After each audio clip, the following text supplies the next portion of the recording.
Hi welcome to life line. ఈరోజు మనతో ఉన్నారు doctor Kavitha from homoeopathic international. ఈరోజు టాపిక్ గ్యాస్ట్రిక్ సమస్యలు. నిజంగా చాలా మంది గ్యాస్ట్రిక్ సమస్యతో బాధపడుతూ చెప్పుకోలేక ఇటు బాధపడుతూ ఉంటారు. చాలా మందికి ఈ సమస్య లైఫ్ లాంగ్ ఉంటుందా అనే ఒక క్వశ్చన్ మార్క్ కూడా ఉంటుంది. కానీ దీనికి సంబంధించి హోమియోపతిక్ ఇంటర్నేషనల్లో మంచి ట్రీట్మెంట్ అందుబాటులో ఉందని చెప్తున్నారు డాక్టర్ కవిత గారు.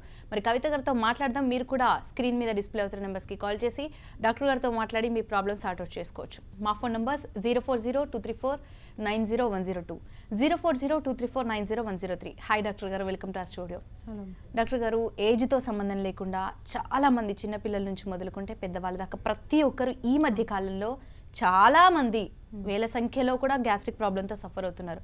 లైఫ్ స్టైల్లో మార్పుల వల్లే ఈ గ్యాస్ట్రిక్ సమస్యలు వస్తున్నాయి అనుకోవచ్చు అంటారండి? యాక్చువల్గా అవునండి. గ్యాస్ట్రిక్ సమస్యలు కనుక తీసుకుంటే జనరల్ కామన్ ఫ్యాక్టర్స్ కనుక తీసుకుంటే మనకు ప్రాపర్గా స్లీప్ లేకపోవడం కూడా one of the reason. And sedentary activity అంటే కంటిన్యూగా సిట్టింగ్ ఉండడం వల్ల, ఫిజికల్ ఇన్యాక్టివ్ స్టేజ్ వల్ల కూడా, అండ్ ఇర్రెగ్యులర్ డైటరీ హ్యాబిట్స్ పరంగా, సో అంటే ఆన్ టైం ఫుడ్ తీసుకోకపోవడం వన్ ఆఫ్ ద బేసిక్ రీజన్తో పాటు మానసిక ఆందోళన వల్ల కూడా ఈ రీజన్స్ కామన్ ఫ్యాక్టర్స్ అయ్యే ఛాన్సెస్ ఉంటాయి. చాలామందికి ఫ్రీక్వెంట్గా ఫీవర్స్ రావడంతో పాటు లివర్ విల్ బి అప్సెట్, ఆ విధంగా అయ్యే ఛాన్సెస్ ఉంటాయి. అంటే కాలేయ సంబంధిత వ్యాధులు ఏమైనా కూడా ఇలాంటి సమస్యకు దారితీసే అవకాశాలు ఎక్కువగా ఉంటూ ఉంటాయి. సో నవడేస్ ఆటో ఇమ్యూన్ డిజార్డర్ అంటే ఐబిఎస్ లాంటివి కానివ్వండి, అల్సరేటివ్ క్వాలిటీస్ కానివ్వండి, లేకపోతే క్రాన్స్ డిజీజ్లు కానివ్వండి, ఇవన్నీ కూడా మిడిల్ ఏజ్ గ్రూప్లోనే మనం ఎక్కువ గమనిస్తూ ఉన్నాం. సో ఇడియోపతిక్ కాజిటివ్ ఫ్యాక్టర్స్ అంటే కాజ్లెస్ ఫ్యాక్టర్స్ తోటి ఆటో ఇమ్యూన్ డిజార్డర్స్ వల్ల ఇవన్నీ ఎక్కువ గమనిస్తున్నాం. వీటన్నిటితో పాటు మనకు మెటబాలిక్ డిజార్డర్స్ కూడా కొన్ని గ్యాస్ట్రిక్ కాంప్లెంట్స్ మీద ఇంపాక్ట్ అయ్యే ఛాన్సెస్ ఉంటాయి. సో మెటబాలిక్ డిజార్డర్ కనుక తీసుకుంటే హైపోథైరాయిడ్ సమస్య ఉండడం వల్ల కూడా గ్యాస్ట్రిక్ లో అయ్యే ఇన్యాక్టివ్గా అయ్యే ఛాన్స్ ఎక్కువ ఉంటుంటే, లో మెటబాలిజం వల్ల కూడా జీర్ణకోశ వ్యవస్థ ఇంపాక్ట్ అయ్యే ఛాన్సెస్ ఉంటుంది. ఇది బేసిక్ రీజన్ అయ్యే ఛాన్సెస్ ఉంటాయి. హైపర్ థైరాయిడిజం వల్ల కూడా ఇలాంటి సమస్యకు గురయ్యే అవకాశాలు ఉంటాయండి. డాక్టర్ గారు కాలర్ లైన్లో ఉన్నారు ఫ్రమ్ పూణే. అలేఖ్య గారు, ప్రాబ్లం ఏంటో చెప్పండి. డాక్టర్ గారు ఉన్నారు. హలో హలో హలో, చెప్పండి అమ్మా. అలేఖ్య. నా పేరు అలేఖ్య అండి. చెప్పండి. మా హస్బెండ్కి 2 months నుండి కొంచెం గ్యాస్ ట్రబుల్. ఓకే, ఇబ్బంది ఏంటండి? హలో, ఇబ్బంది ఏంటి? గ్యాస్ ట్రబుల్ అంటే ఇబ్బంది ఏముంది? స్కాన్ చేయించుకున్నారు. స్కాన్ చేయించుకుంటే కొంచెం స్వెల్లింగ్ ఉంది, డైట్ ఫాలో అవ్వాలని చెప్పారండి. ఫ్యాటీ లివర్ ఉందని చెప్పినారు, అవునా? కొంచెం ఇబ్బందిగా ఉంది, తేపులు రావటం అలా ఉందండి. కడుపు ఉబ్బరం, తేన్పు రావడం. ఓకే. సో నార్మల్గా initial stage of gas trouble అంటే మనం తీసుకునే ఆహారం అనేది 4 స్టెప్స్లో డైజెషన్ అయ్యే ఛాన్సెస్ ఉంటాయి. సో స్టమక్లో partial digestion, complete digestion and assimilation అంటే వంట పట్టడం అండ్ డిఫెకేషన్, ఈ 4 స్టెప్స్ అవుతూ ఉంటాయి మన జీర్ణకోశ వ్యవస్థలో. సో ఎవరైతే ఆన్ టైం ఇట్లా ఫుడ్ తీసుకోకపోవడం వల్ల, ఇర్రెగ్యులారిటీ మెయింటైన్ అవ్వడం వల్ల యాసిడ్ అనేది సెక్రెట్ అవుతుంది దానంతలదే. సో అక్కడ మనకి కడుపులో మంట స్టార్ట్ అవ్వడం అనేది స్టార్ట్ అవుతాయి ఇనిషియల్ సిమ్టమ్స్. సో ఆ విధంగా జరిగి సో ప్రాపర్ డైజెషన్ జరగకుండా గ్యాసెస్ ఫార్మేషన్ ఎక్కువయ్యే ఛాన్సెస్ ఉంటాయి. సో మీ హస్బెండ్ విషయంలో జరుగుతుంది అది. సో తేన్పులు రావడం, కొద్దిగా ఫుడ్ తీసుకోగానే కడుపు ఉబ్బడం, ఇలాంటి సమస్యలు వచ్చే ఛాన్సెస్ ఎక్కువగా ఉంటుంటాయి. అండ్ బ్లోటింగ్ అబ్డామిన్తో పాటు నెక్స్ట్ అల్సరేటివ్ పెయిన్ అయినా రావచ్చు, లేకపోతే కాన్స్టిపేషన్ వచ్చి పైల్స్ కానీ, ఫిషర్ కానీ, ఫిస్ట్లా కూడా వచ్చే అవకాశం ఎక్కువ మనం గమనిస్తాం. So nowadays sedentary activity, physical inactive కానీ, శారీరక శ్రమ లేకపోవడం, మానసిక ఆందోళన ఎక్కువ ఉండడం one of the basic reason. And habits పరంగా క్రానిక్ ఆల్కహాలిజమ్స్, చాలామందికి ఎక్కువగా డ్రింక్ చేసుకునే అలవాటు ఎక్కువగా ఉంటుంది. సో వీక్లీ 2-3 కానీ తీసుకోవడం వల్ల కూడా స్టమక్ విల్ అప్సెట్ అయింది అంటుంటారు. డైరెక్ట్ నథింగ్ బట్ ఇండైరెక్ట్గా liver will be under stress. So enzyme production, complete డైజెషన్కి మనకి ఎంజైమ్ ప్రొడక్షన్ ఫ్రమ్ లివర్ నుండి వస్తుంది కాబట్టి అది అప్సెట్ అవ్వడం వల్ల కూడా ప్రాపర్ డైజెషన్ కాకుండా ఇలాంటి సమస్యలు వచ్చే ఛాన్సెస్ ఉంటాయి. సో మీ హస్బెండ్ విషయంలో ఇప్పుడు కనుక ట్రీట్మెంట్ కనుక తీసుకుంటే, సో మీ చికిత్స వల్ల మీకు ప్రాపర్ డైజెషన్ అవ్వడంతో పాటు గ్యాసెస్ ఫార్మేషన్ తగ్గిపోయి, ఆకలి నార్మల్గా అయిపోయి, ఆ ఫ్యాటీ లివర్ అన్నారే అది టోటల్ కరెక్షన్ అయ్యే ఛాన్సెస్ ఉంటుందండి. కృష్ణ ఫ్రమ్ ఏలూరు కాలర్ లైన్లో ఉన్నారండి. కృష్ణ గారు, ప్రాబ్లం ఏంటో చెప్పండి. డాక్టర్ కవిత గారు ఉన్నారు హోమియోపతిక్ ఇంటర్నేషనల్ నుంచి. హలో మేడం, చెప్పండి కృష్ణ గారు. Good afternoon madam. Good afternoon sir, చెప్పండి. మేడం ఏం లేదండి, యాక్చువల్లీ నేను లంచ్ టైమింగ్స్ కొంచెం బాగా డిలే అవుతున్నాయి మేడం. ఓకే. రోజు ఆఫ్టర్ 2:33 వల్ల ఈ మధ్య కొంచెం గ్యాస్ ఫామ్ అయినట్టుంది మేడం. ఓకే. ఏదైనా తిన్న తర్వాత కడుపు అంతా కొంచెం ఉబ్బరంగా ఉండడం ఇలా జరుగుతుంది మేడం. ఓకే. ఏం చేస్తుంటారు సార్ నైట్ మీరు? కూడా కొంచెం నిద్ర అది పట్టట్లేదు. మార్నింగ్ టైము ఫ్రీగా వాష్రూమ్కి వెళ్ళినా మోషన్ రావడం కొంచెం టైట్గా ఉంది. ఓకే.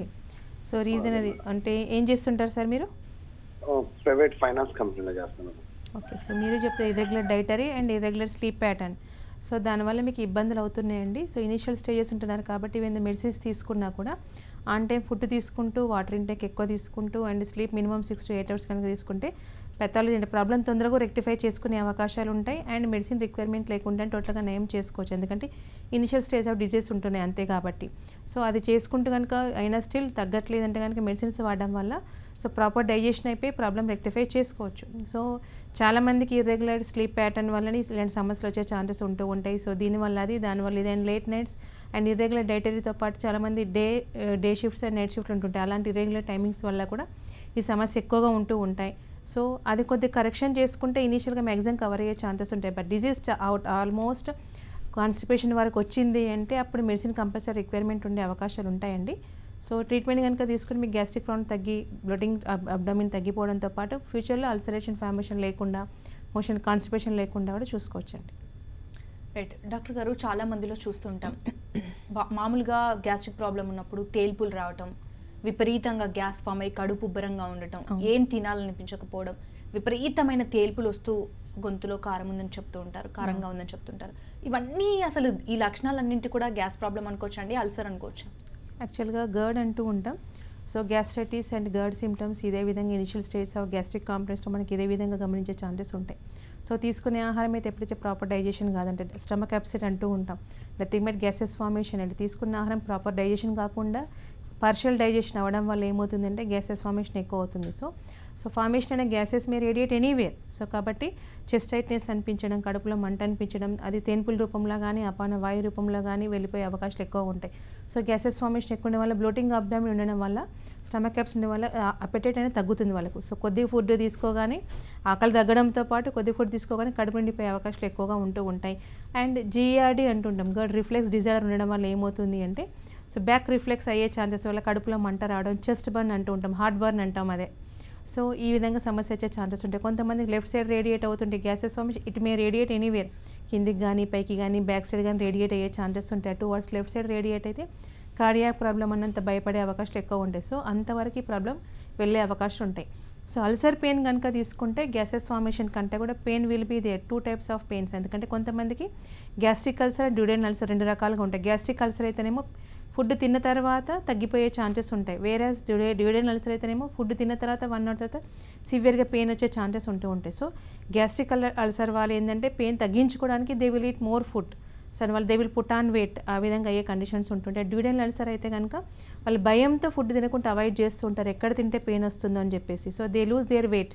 సో ఈ విధంగా 2 రకాలుగా మనం గమనించే అవకాశం ఉంటాయి.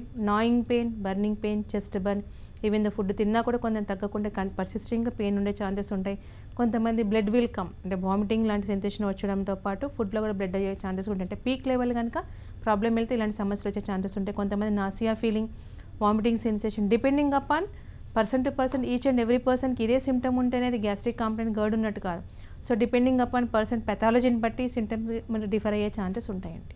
డాక్టర్ గారు, చాలా మంది గ్యాస్ట్రిక్ ప్రాబ్లం ఎందుకు వచ్చిందో తెలుసుకోలేకపోతుంటారు. అసలు గ్యాస్ట్రిక్ ప్రాబ్లం రావడానికి మెయిన్ రీజన్స్ ఏమై ఉండొచ్చు అంటారండి? సో ఇందాక చెప్పినట్టు ఇప్పుడు మనకి కామన్ ఫ్యాక్టర్స్ అందరికి ఉండేది మానసిక ఆందోళన ఎక్కువగా ఉండడం, sleep disturbances, on time food తీసుకోకపోవడం.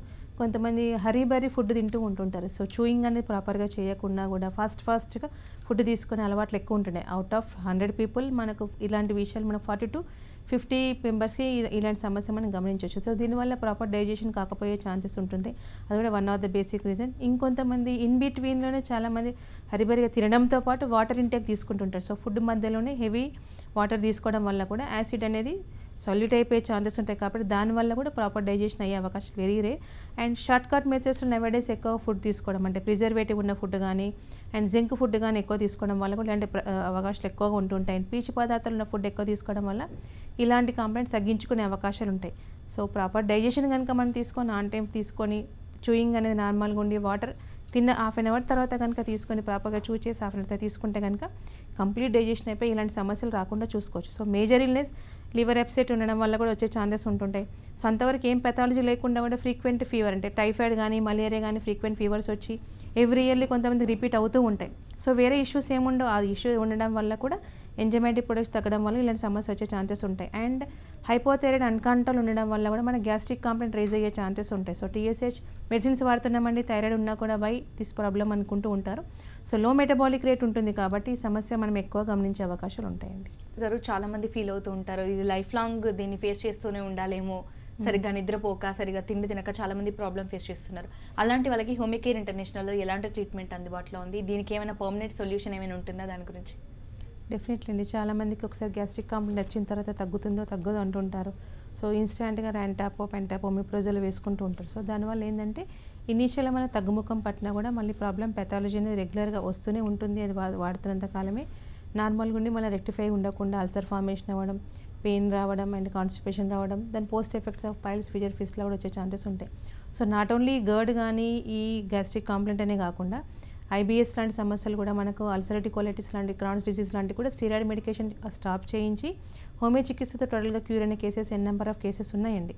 సో మన గ్యాస్ట్రిక్ కంప్లైంట్కి ఏంటంటే కొద్దిగా అంటే 70 to 80% డాక్టర్ హ్యాండ్స్లో ఉంటుంది, 20 to 30% ఇన్ పేషెంట్ హ్యాండ్స్. అంటే తీసుకుని డైట్ పరంగా కనుక వాళ్ళకి స్పైసీ కానీ మసాలా ఫుడ్ కానీ తీసుకోకుండా ఆన్ టైం ఫుడ్ తీసుకొని వాటర్ ఇంటేక్ కనుక నార్మల్ తీసుకొని మెడిసిన్స్ వాడితే అది కంప్లీట్ సొల్యూషన్ విధానంలోనే మన దగ్గర ట్రీట్మెంట్ ఉంది. ఎందుకంటే ఇచ్చే విధానం GCS మెథడ్ కాబట్టి అండర్లైన్ ప్రాబ్లం టోటల్గా రెక్టిఫై చేసుకుంటూ యాసిడ్ సెక్రెషన్ నార్మల్గా అవడంతో పాటు ప్రాపర్ డైజెషన్ అయిపోయి గ్యాసెస్ ఫార్మేషన్ టోటల్గా కరెక్షన్ అవుతుంది.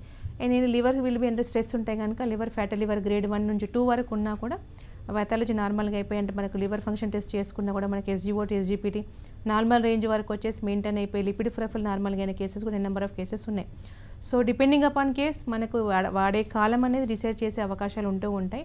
అండ్ IBS లాంటి కేసెస్ కూడా మనకు ఛాలెంజింగ్ లాంటి కేసెస్, సైకోసోమాటిక్ డిజార్ అంటూ ఉంటాం. So there is no solution in any alternate system. మనం ఎండోస్కోపీ దించినా కొలోనోస్కోపీ దించినా నో పాథాలజీ ఏం డిటెక్ట్ అవ్వదు. బట్ స్టిల్ ద పేషెంట్లో మాత్రం సిమ్టమ్స్ అన్ని పర్సిస్ట్ అయి ఉంటుండే. కొంతమందికి constipation and alternate with diarrhoea ఉంటూ ఉంటుంది. బట్ ఏమీ లేదండి, ఎన్ని టెస్ట్ రిపోర్ట్ చేసినా కూడా ఏమీ కనపడట్లేదు అంటుంటారు. So how the patient will the stress the problem will be recur అయ్యే ఛాన్సెస్ ఉంటూ ఉంటాయి. సో స్ట్రెస్ డిజార్డర్స్ అంటూ ఉంటాం, సైకోసోమాటిక్ డిజార్డర్స్ ఉంటారు. Scope of homoeopathy in this aspect 100% మనకు సక్సెస్ రేట్స్ ఉన్నాయండి IBS లాంటి కేసెస్లో. So and ulcerative colitis and Crohn's disease లాంటి కేసెస్లో కూడా చాలామంది స్టీరాయిడ్ యూస్ చేస్తూ ఉంటారు. సో స్టీరాయిడ్ వల్ల అంటే in alternate system. So steroid life long వాడాల్సి వస్తుందండి, కంపల్సరీ వాడాల్సిందే, దానికి వేరే సొల్యూషన్ లేదు అని అంటూ ఉంటారు. సో ఇలాంటి పెథాలజీ కూడా హోమియో చికిత్స వల్ల ఆటోఇమ్యూన్ డిజార్డర్స్ అంటాం వీటిని, టోటల్ కరెక్షన్ అయిపోయి స్టీరాయిడ్ కూడా మెడిసిన్ రిమూవల్ అయిపోయి పేషెంట్ నార్మల్గా లైఫ్ లీడ్ చేస్తున్న కేసెస్ ఉన్నాయి. సో వీళ్ళ అబ్జార్ప్షన్ లెవెల్ తగ్గిపోయి డెఫిషియన్సీస్ పెరిగిపోయినాయి కూడా నార్మల్గా కండిషన్స్ మన దగ్గర ఉన్నాయండి. కాలర్ లైన్లో ఉన్నారండి ఫ్రమ్ తాడేపల్లి. ప్రాబ్లం ఏంటో చెప్పండి డాక్టర్ గారికి. మేడం నమస్తే మేడం. నమస్తే సార్, చెప్పండి. ఏజ్ వచ్చేసి 44. ఓకే. మాకు కొంచెం ఛాతీలో నొప్పిస్తూ ఉంటే పుట్టపర్తి సూపర్ స్పెషాలిటీ హాస్పిటల్లో చూపించాం మేడం. ఓకే. అక్కడ ఎండోస్కోప్ అని అది చేశారు, ర్యాంటాక్ అనే టాబ్లెట్స్ ఇచ్చారు. చిన్న బల్బ్ మాది పంపించేశారు లోపలికి. అది ఆ తర్వాత వచ్చేసి మసాలా ఇవన్నీ ఎక్కువ తినద్దని చెప్పారు. అప్పటి నుంచి ప్రస్తుతానికి అయితే బాగానే ఉంది, 5 years అవుతుంది. ఇంకా తర్వాత ఏమన్నా మళ్ళీ ఏమన్నా వచ్చే అవకాశం ఉందా? దీనికి ఏమన్నా చేయమంటారా? యాక్చువల్గా you're under diet only. So మీరు చేస్తుంది అదే విధంగా మెయింటైన్ చేయండి. సో మళ్ళీ ప్రాబ్లం అయితే రిపీట్ రాలేదు, మసాలా అవి స్పైసీ కానీ పులుపు పదార్థాలు తగ్గించుకుంటూ అంటే ఫుడ్ కనుక తీసుకొని మళ్ళీ మీకు ఈ ప్రాబ్లం రిపీట్ అయ్యే ఛాన్సెస్ తక్కువ. కొంతమంది సెడెంటరీ యాక్టివిటీ ఉంటుంది, అది కొద్దిగా ఫిజికల్ యాక్టివిటీలోకి చేసుకోవడం వల్ల కూడా మళ్ళీ ప్రాబ్లం రాకుండా కూడా చూసుకోవచ్చండి. సో మీరు పెథాలజీ యాసచ్ ఇనిషియల్ స్టేజ్లో వెళ్ళి చూపించుకున్న ట్రీట్మెంట్ స్టార్ట్ చేశారు కాబట్టి ఆల్మోస్ట్ కరెక్షన్ అయింది కాబట్టి అదేవిధంగా డైట్ మెయింటైన్ చేయండి. ఫ్యూచర్లో కూడా స్మోకింగ్ కానీ ఆల్కహాలిజం కానీ అలవాటు చేసుకోకుంటే మళ్ళీ ప్రాబ్లమ్ ఏం రిపీట్ కాకుండా చూసుకోవచ్చండి. డాక్టర్ గారు, గ్యాస్ట్రిక్ ప్రాబ్లమ్స్తో సఫర్ అవుతున్న వాళ్ళు ఫుడ్ పరంగా ఎలాంటి ఫుడ్ తీసుకుంటే మంచిదంటారు, ఎలాంటి ఫుడ్ అవాయిడ్ చేస్తే మంచిదని చెప్తారు? సో మ్యాక్సిమంగా ట్రిగ్గరింగ్ ఉండే ఫ్యాక్టర్స్ ఉన్న ఫుడ్ కనుక స్పైసీ కానీ మసాలా ఫుడ్ కానీ ఎక్కువ తీసుకోవడం వల్ల, నాన్ వెజ్ ఐటమ్స్ ఎక్కువ తీసుకోవడం వల్ల కూడా ఈవెన్ మెడిసిన్ తీసుకున్నా కూడా వాళ్ళు ట్రిగ్గర్ అయ్యే ఛాన్సెస్ ఉంటాయి. కడుపులో మంట రావడం, హార్ట్ బర్న్ రావడం, తేనుపులు రావడం కూడా పెరిగే ఛాన్సెస్ ఎక్కువ ఉంటుంది, సివియర్గా పెయిన్ అయ్యే ఛాన్సెస్ ఉంటాయి. అండ్ పులుపు పదార్థాలు ఎక్కువ తీసుకోవడం వల్ల ఆల్మోస్ట్ బాడీలో మనకు సెక్రెట్ అయితే యాసిడ్ ఎక్సెసివ్ సెక్రెషన్ వల్ల ఈ ప్రాబ్లం వస్తుంది కాబట్టి సో పులుపు పదార్థాలు ఎక్కువ తీసుకోవడం వల్ల కూడా ఇలాంటి సమస్య ఇంకా పర్సిస్టింగ్ ఉండే అవకాశాలు ఎక్కువగా ఉంటూ ఉంటాయి. సో చింతపండు కానీ నిమ్మకాయ లాంటి పులుపు అనేది కంప్లీట్గా they need to avoid. Flavour wise ఇష్టమైతే కనుక టమాటో ఈజ్ ఓకే. సో అలాంటి కండిషన్స్ మెయింటైన్ చేయాల్సిన అవకాశాలు ఉంటూ ఉంటాయి. అండ్ రఫేజ్ ఫుడ్ ఎక్కువ తీసుకోవాలి. పీచు పదార్థాలు అంటే లీఫీ వెజిటేబుల్స్ కానీ ఎక్కువగా తీసుకొని పీచు పదార్థాలు ఫైబర్స్ ఫుడ్ అంటూ ఉంటాం. అది ఎక్కువ తీసుకోవడం వల్ల ఏంటంటే ప్రాపర్ డైజెషన్ అయిపోయి గ్యాసెస్ ఫార్మేషన్ తగ్గిపోయే అవకాశాలు ఉంటుంటాయి. అండ్ చాలామందికి peak levels of gases problem ఉన్నప్పుడు పప్పు దినుసులు అవాయిడ్ చేయాలి. సో ప్రోటీన్ రిచ్ ఎక్కువగా ఉండడం వల్ల ఏంటంటే it will convert into directly gases formation కాబట్టి ఎక్కువ బ్లోటింగ్ అయ్యే ఛాన్సెస్ ఉంటాయి. సో ఆకుకూరలు ఎక్కువ తినడం అండ్ పప్పులు అవాయిడ్ చేయడం, పులుపు పదార్థాలు అవాయిడ్ చేయాలి, నాన్ వెజ్ ఐటమ్స్ అవాయిడ్ చేయాల్సిన అవకాశాలు ఉంటూ ఉంటాయి. సో ఈ విధంగా మెయింటైన్ చేయడం వల్ల మ్యాక్సిమం వాళ్ళకు ఈ ప్రాబ్లం రెక్టిఫై చేసుకోవచ్చు.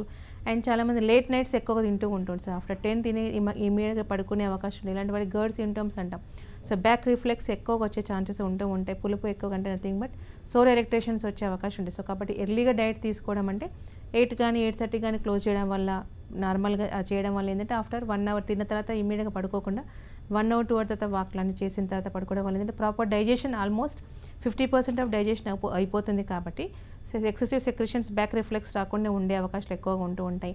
అండ్ ఇన్ జనరల్గా చాలామంది కొంతమంది ఈ విధంగా ప్రాబ్లమ్స్ రాగానే number of people will use the pain killers. So అది ఏ పెయిన్ అయినా కానీ మోకాళ్ళ నొప్పులు కానీ, మెడ కానీ, నడుము నొప్పులు కానీ, కడుపు నొప్పి కానీ రాగానే ఎక్కువ మంది పెయిన్ కిల్లర్స్ ఎక్కువ యూజ్ చేస్తూ ఉంటారు. సో ఎక్కువ పెయిన్ కిల్లర్స్ యూజ్ చేయడం వల్ల కూడా ఈ gastric complaint again and again repeat అయ్యే అవకాశాలు ఎక్కువగా ఉంటాయి. కాబట్టి they need to avoid those things.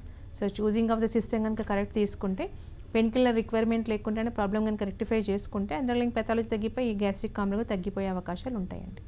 Doctor గారు, చాలా మంది ఫుడ్ పరంగా కేర్ తీసుకోవాలని చెప్తున్నారు మీరు. చాలా మంది మసాలాలు తీసుకోవడం, కూల్ డ్రింక్స్ తాగడం, బయట ఫుడ్ తినడం, పిజ్జాస్, బర్గర్స్ ఇవి తినడం వల్ల కూడా ఈ ప్రాబ్లం ఇంకా ఇంక్రీజ్ అవుతుందా? డెఫినెట్లీ అండి. బ్లాండ్ డైట్ కిందకి వచ్చే ఛాన్సెస్ ఉంటాయి. కార్బోహైడ్రేటెడ్ లిక్విడ్ ఎక్కువ తీసుకోవడం వల్ల కూడా గ్యాసెస్ ఫార్మేషన్ కూడా ఎక్కువ అయ్యే ఛాన్సెస్ ఉంటాయి. సో లిక్విడ్ డైట్ ఎక్కువ తీసుకునే కానీ చాలామంది కూల్ డ్రింక్స్ తీసుకుంటూ ఉంటారు. So that is not liquid diet. Fruits కానీ జ్యూసెస్ కానీ తీసుకోవాలి. But in case of gastric complaint ఉంటే ఫ్రూట్స్ రూపంలోనే ఎక్కువ తీసుకోవాలి. ఎందుకంటే అది పీచ్ అనేది, ఫైబ్రస్ అనేది ఫ్రూట్లోనే ఉంటుంది కాబట్టి instead of juices go with fruits. So దానివల్ల పీచ్ అనేది కంప్లీట్గా బాడీకి ఉంటబట్టే ఛాన్సెస్ ఉంటుంది కాబట్టి ఆ విధంగా తీసుకోవాలి. తినగానే చాలామందికి ఇమీడియట్గా స్మోకింగ్ కానీ, డ్రింకింగ్ కానీ అంటే ఆల్కహాలిజం తీసుకునే అలవాటు ఎక్కువగా ఉంటుంది. సో కొన్ని ఇయర్స్ తరబడి కూడా మెడిసిన్స్ వాడినా కూడా ఇలాంటి అలవాటు మానుకోకుంటే ప్రాబ్లం అనేది రెక్టిఫై కాదు. They need to quit the smoking completely. ఎందుకంటే ఎనీ గ్యాస్ట్రిక్ కంప్లైంట్ అని కాదు, any disease will trigger with that smoking కాబట్టి డైజెషన్ అప్సెట్ కంప్లీట్గా ఉండే ఛాన్సెస్ ఉంటాయి.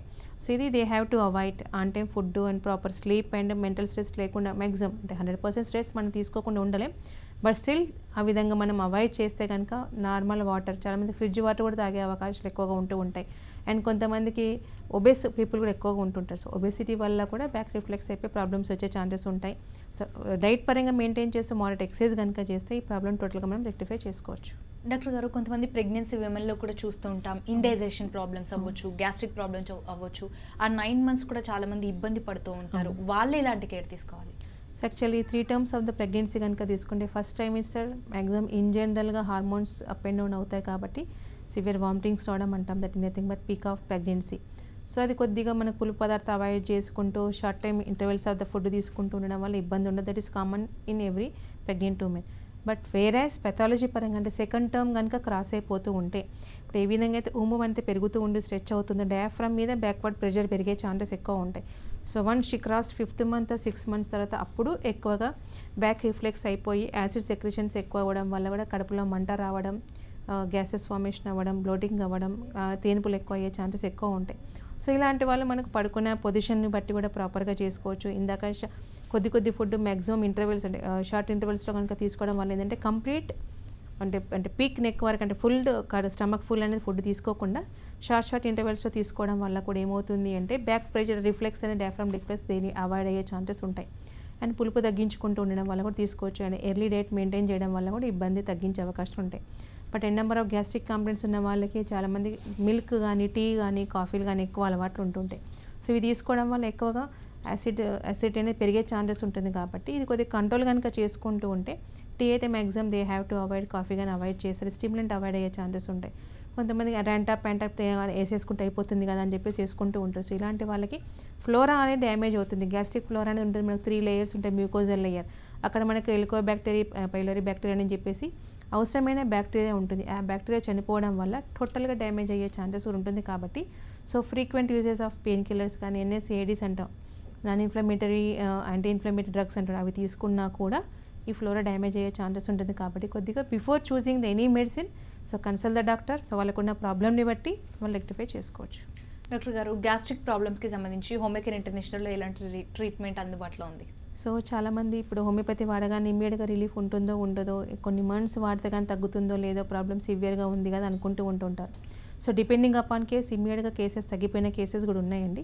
సో ఇనిషియల్గానే వచ్చారనుకోండి within 1 month or few days కనుకొస్తే ఫ్యూ డేస్లోనే వాడినా కూడా తగ్గిపోయిన కేసెస్ ఉన్నాయి. కానీ అన్ని మెడిసిన్స్ వాడి ఆఫ్టర్ 1 year కానీ 2 years కానీ 3 years కానీ ఈ సఫరింగ్ ఉందని వచ్చిన కేసెస్ ఉంటూ ఉంటాయి. సో అలాంటి కేసెస్లో రెగ్యులర్గా compulsory they need use few months వరకు రెగ్యులర్గా వాడితే కానీ రిలీఫ్ ఉండదు. ఎందుకంటే అండర్లైన్ పెథాలజీ తగ్గించుకుని మనం ట్రీట్మెంట్ ఇస్తాం కాబట్టి టోటల్ సొల్యూషన్ విధానంలోనే ఉంది. సో ఇంత పెయిన్ కిల్లర్స్ వాడుతున్న వాళ్ళకి ఇప్పుడు అదర్ ఆర్థరైటిస్ ఉన్న వాళ్ళకని పెయిన్ కిల్లర్స్ వాడుతున్న ఆ మందులు కూడా మనం ఇవ్వడం ఉంటుంది కాబట్టి దాని పరంగా మీకు ఆర్థరైటిస్ తగ్గే ఛాన్సెస్ ఉంటాయి. అలాంగ్ విత్ ఈ గ్యాస్ట్రిక్ కాంప్లెక్స్ తగ్గించుకునే అవకాశాలు ఉంటాయి. అండ్ ఇందాక చెప్పినట్టు ఐబిఎస్ కానీ లేకపోతే అల్సరేటివ్ కొలైటిస్ కానీ క్రాన్స్ లాంటి డిజీజ్ కూడా టోటల్గా రెక్టిఫై అయిపోయి క్యూర్ అయిన కేసెస్ ఉన్నాయి. సో అవుట్ ఆఫ్ 100లో మనకు more than 80 to 90% success rates ఉన్నాయి. ఈ ప్రాబ్లం రెక్టిఫై అవ్వడం వల్ల ప్రివెంటివ్ ఆస్పెక్ట్ ఆఫ్ ఇప్పుడు కాన్స్టిపేషన్ రాకుండా చూసుకుంటే కనుక పైల్స్ కానీ ఫిజర్ కానీ ఫిస్లా కూడా నాన్ సర్జికల్లీ టోటల్గా ప్రాబ్లమ్స్ రెక్టిఫై అయిన కేసెస్ ఉన్నాయండి. డాక్టర్ గారు, ఇరిటబుల్ బౌల్ సిండ్రోమ్ ఈ ప్రాబ్లం ఉన్న వాళ్ళకు కూడా గ్యాస్ట్రిక్ ప్రాబ్లం తొందరగా అట్రాక్ట్ అయ్యే ఛాన్స్ ఉందంటారా? సో ఐబిఎస్ అంటే కనుక మనకి ఇరిటబుల్ బౌల్ సిండ్రోమ్ అంటూ 2 types ఆఫ్ ఎక్స్ప్రెషన్స్ ఉంటూ ఉంటాయి మనకి ఇరిటబుల్ బౌల్ సిండ్రోమ్ అనేది. So either constipation or diarrhoea. So మనకు 4 steps ఆఫ్ డైజెషన్ లేవు అంటే డయేరియా ఉన్న వాళ్ళకి ఏంటంటే ఇమ్మీడియట్గా తినగానే 4 steps కాకుండా ఫస్ట్ అండ్ లాస్ట్ స్టెప్ తినగానే తినడం ప్రాపర్ కంప్లీట్ డైజెషన్ అవ్వకుండా అసిమిలేషన్ జరగకుండానే మోషన్ అయ్యే ఛాన్సెస్ ఉంటాయి విత్ ఇన్ ½ an hourలో. సో దీనివల్ల ఏంటంటే దే లూజ్ దేర్ వెయిట్ అయిపోయి మినరల్ డెఫిషియన్సీ అయిపోయి అదర్ అసోసియేట్ డిజార్డర్ కూడా వచ్చే ఛాన్సెస్ ఉంటాయి.